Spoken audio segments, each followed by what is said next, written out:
법원행정처장님, 예, 법원에서 발부한 윤석열 피고인에 대한 체포영장이 집행이 안 됐습니다. 예.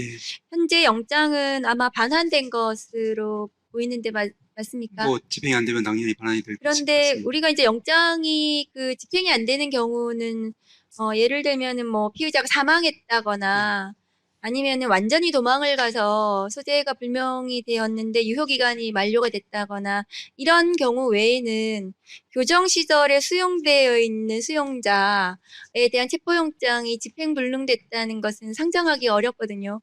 행정처장님이 생각하시기에는 이 문제는 어떻게 바라봐야 될까요? 말씀하신 것처럼 매우 이례적인 일이라고 생각이 됩니다.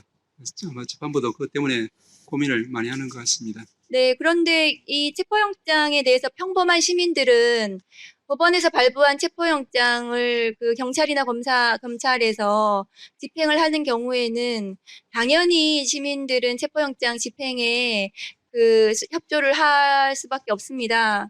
그런데 지금 구치소에 있는 윤석열에만 지금 체포영장에 불응하면서 이것이 집행이 되지 않았다는 것은 이것은 법치주의가 아니라고 생각하거든요. 왜냐하면 대한민국의 법관이 발부한 영장이 멀쩡히 지금 어딘가에 있는 소재가 정확하게 있는 사람을 집행을 하지 못한다.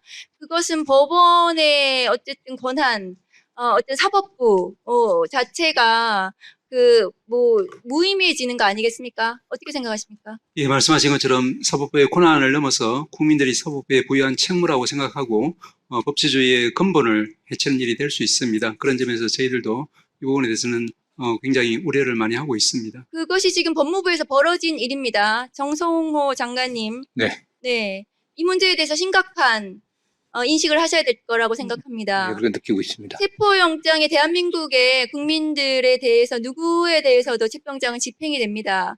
그것은 예외가 있을 수 없습니다. 예, 그렇습니다. 헌법 11조의 특수계급은 인정되지 않습니다. 멀쩡히 어느 자리에 있는 소재가 확인이 된 피의자, 피고인에 대해서 체포영장이 집행되지 않는 그것은 대한민국의 법치국가가 아니라는 것이라고 생각합니다.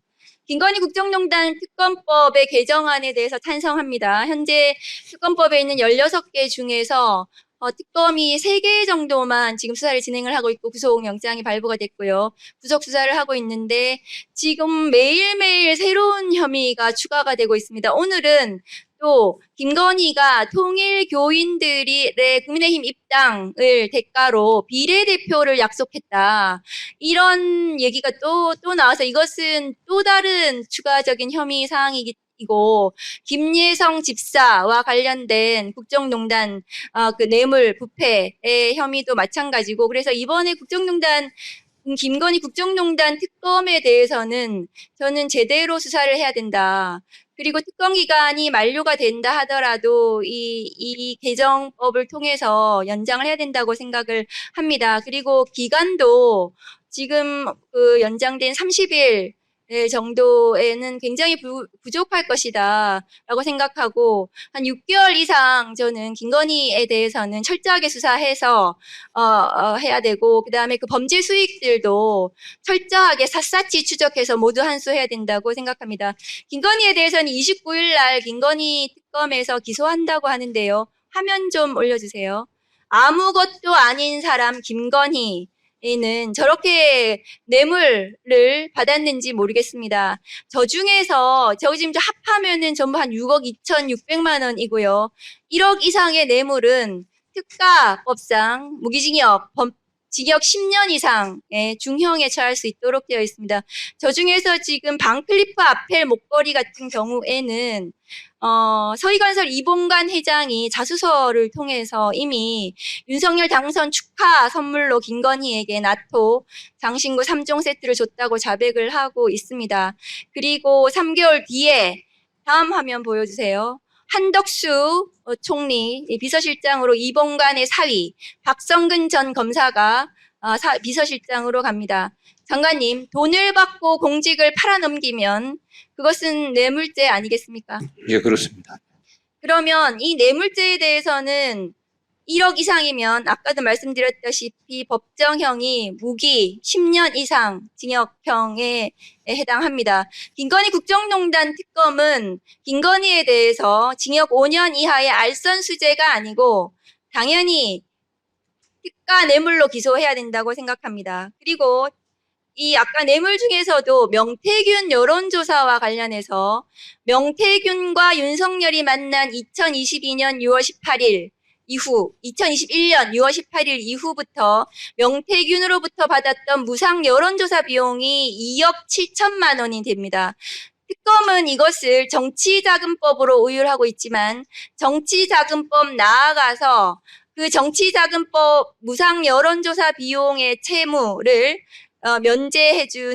채권을 면제해주는 대가로 김영선 공천을 해줬습니다. 그러면 이것은 대가성이 있는 뇌물로 이 부분도 명태균 여론조사 부분도 특가 뇌물로 기소해야 된다고 생각합니다. 이번에 김건희 국정농단 특검에서 29일 날 기소할 때 반드시 특가 뇌물로 기소를 해야 된다고 생각하는데 어떻게 생각하십니까, 장관님? 예, 저희 권한은 없지만은 어쨌든 김건희 씨가 윤석열 전 대통령과 어떤 사실상 공범관계 있지 않나라고 저는 생각하기 때문에 그렇다고 하면 뇌물죄로 의율하는 게 타당하다고 보여집니다. 네. 네, 장관님께서 36년 법조인으로 생활을 하셨기 때문에 제가 묻습니다. 2025년 도시근로자 월평균 가구소득이 얼마인지 장관님 혹시 아십니까? 335만 원이거든요. 네네. 그런데 근로자 이 평균 수입의 6년치의 봉급, 지금 뇌물 2억 5천만 원은 김건희 씨 집권 1년 만에 챙겼습니다. 그런데 얼마나 더 많은 뇌물이 더 있을지도 알 수가 없는 거거든요. 그래서 김건희 국정농단 특검법은 반드시 통과해서 김건희에 대한 그 정확한 실체를 확인하고 제대로 써야 된다고 생각합니다. 그리고 나아가서 김건희에 대해서 제대로 1분만 더 주십시오. 김건희에 대해서 제대로 수사를 하지 않았기 때문에 검찰개혁의 시대적 과제가 대두했다고 생각합니다. 김건희 특검법, 지금 통과된 김건희 국정농단 특검법 1호가 뭔지 아십니까, 장관님? 도이치모터스. 그렇습니다. 네. 도이치모터스 주가 조작 사건입니다. 2호가 뭔지 아십니까? 제가 지금 코바나 컨텐츠 불법 후원 사건입니다. 이 두 가지는 윤석열이 대통령 되기 이전의 범죄이고, 그리고 검찰에서 당연히 수사를 했어야 되는데 수사를 하지 않았던 사건입니다.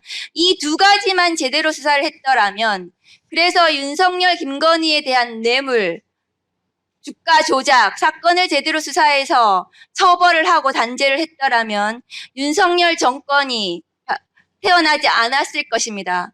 그런데도 불구하고 윤석열 검찰, 정치 검찰이 윤석열, 김건희에 대한 봐주기 수사를 통해서 이 사건들이 제대로 처리되지 않았고 김건희 국정농단 특검이 41일 만에 김건희를 구속했습니다. 검찰개혁은 김건희 사건을 보시면 왜 검찰개혁을 해야 되는지를 알 수 있다고 생각합니다. 어떻게 생각하십니까? 예, 동의합니다. 기본적으로 검찰이 갖고 있는 그 막강한 권한을 갖고서 특정인에 대해서는 정치보복적인 수사라고 또 특정인에 대해서는 또 봐주기 수사를 해갖고 스스로의 권위를 완전히 추락시켰다고 생각하고 있습니다. 저는 그거에 대해서는 엄정하게 책임을 져야 되고 그런 면에서 근본적으로 검찰이 갖고 있는 수사 권한을 검찰로부터 분리시켜내는 게 타당한 방향이라고 생각을 하고 있습니다.